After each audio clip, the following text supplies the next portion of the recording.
Imo Week, le podcast, spécial MIPIM 2022, du 15 au 18 mars au Palais des Festivals de Cannes.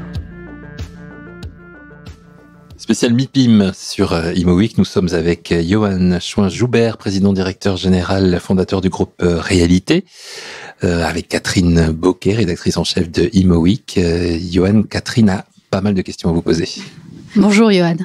Vous avez lancé au MIPIM une nouvelle activité, un nouveau service, je ne sais pas comment l'appeler, qui s'appelle Live & Co. Donc j'aimerais qu'on commence par ça. Oui, bonjour. Vous savez que Réalité est un maître d'ouvrage qui a développé d'associer à son cœur d'activité un certain nombre de solutions d'exploitation. On en a aujourd'hui 7 ou 8.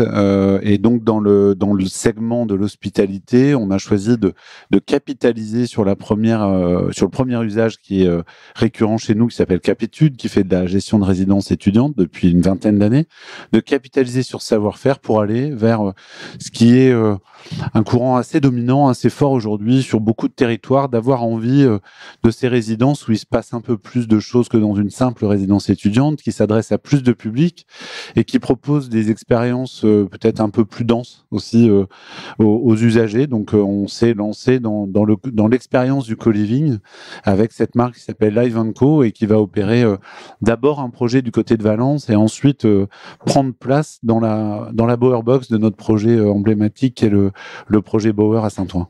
Est-ce qu'on peut revenir un petit peu sur ce projet à Valence et sur cette Bower Box concrètement? Qu'est-ce qu'on va y trouver? Dans Live & Co, on est à la croisée, je l'ai dit, des résidences étudiantes, mais aussi d'une logique quasiment para-hôtelière. Donc on doit s'adresser au court séjour, au moyen séjour, au long séjour. Et à Valence, on est sur un territoire qui n'est pas du tout analogue à celui de Saint-Ouen, évidemment. Donc les équilibres économiques du projet de Valence et même probablement une partie de l'expérience utilisateur ne sera pas équivalente, mais on est sur une approche para-hôtelière qui va être opérée par Live & Co sur un projet d'une centaine de chambres. La particularité, c'est que vous êtes promoteur et que sur tous les projets, vous restez en tant que gestionnaire. Oui et non, c'est-à-dire que sur certains projets, je dirais probablement entre 15 et 20% de la production du groupe est destinée à nos propres usages. Mais disons que je crois que c'est un changement qui s'inscrit plus en profondeur, qui est lié à une remise en question très forte qu'on a conduit de 2015 à 2020, qui nous a amené à repenser notre métier, en fait le sens de notre métier, finalement l'essentiel, de à quoi ça sert, de comment on doit opérer, quelle est notre place dans la chaîne de valeur, qui sont nos clients, etc. Et il nous est apparu complètement évident, finalement, que la décroissance du marché immobilier global en France, qui va finalement à contre-courant des tendances et des besoins du pays, des tendances économiques, des tendances démographiques, des resserrements métropolitains, etc. Malgré ces tendances de fond, qui sont des tendances qu'on n'arrêtera pas, des tendances sociétales puissantes, on décroît au niveau immobilier. Ça montre que le besoin rencontre plus l'offre, en fait, tout simplement. Et je crois pour ce qui est de Réalité, parce que ça nous correspond, ça correspond à nos valeurs et aux personnalités que nous sommes, l'envie d'accomplir de l'usage autant que de l'ouvrage. Parce qu'un ouvrage n'a de valeur ajoutée qu'à partir du moment où il a une exploitation, où il a un usage. Et ça vaut pour le résidentiel, ça vaut pour les bureaux, pour les tertiaires, pour l'hôtellerie, pour les équipements médico-sociaux, pour les écoles, pour tout. Vous voyez, nos belles villes françaises sont pleines de vieux monuments vides. Ça s'appelle des châteaux forts. Voilà, ça n'a plus d'usage. Ça a juste une valeur patrimoniale, mémorielle, historique pour nous.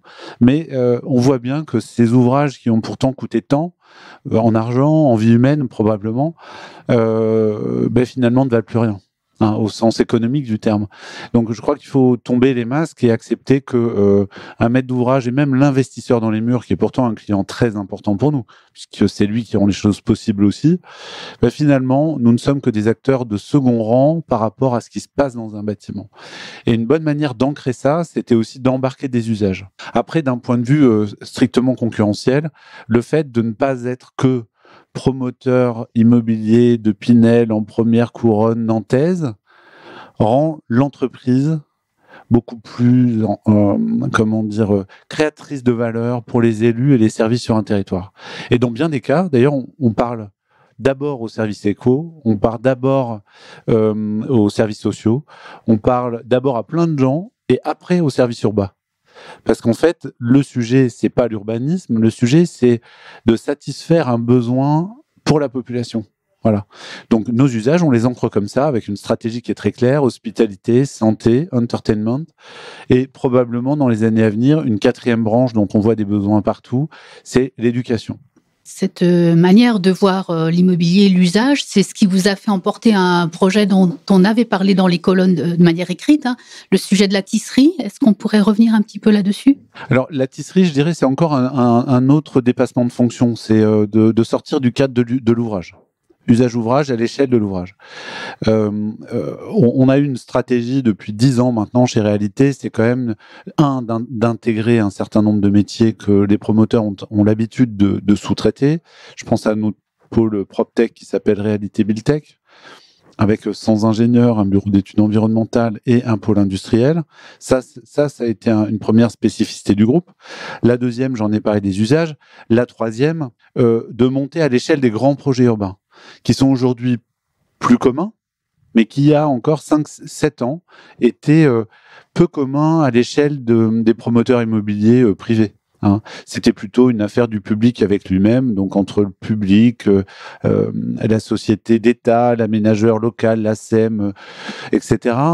Nous, on s'est intéressé à notre métier, mais à l'échelle d'un petit aménagement, voilà, d'un aménagement de quartier. Donc, la tisserie à Amiens, c'est ce sujet-là, Couel à Cosra, c'est ce sujet-là, l'opération La Découverte à Saint-Malo, et il faut qu'il y en ait d'autres, parce qu'une grande partie des besoins de notre territoire, de notre pays, c'est comme bien la reconquête des friches, c'est la reconquête aussi des entrées de villes commerciales qui sont devenues, pour beaucoup d'entre elles, des espèces de jachères urbaines.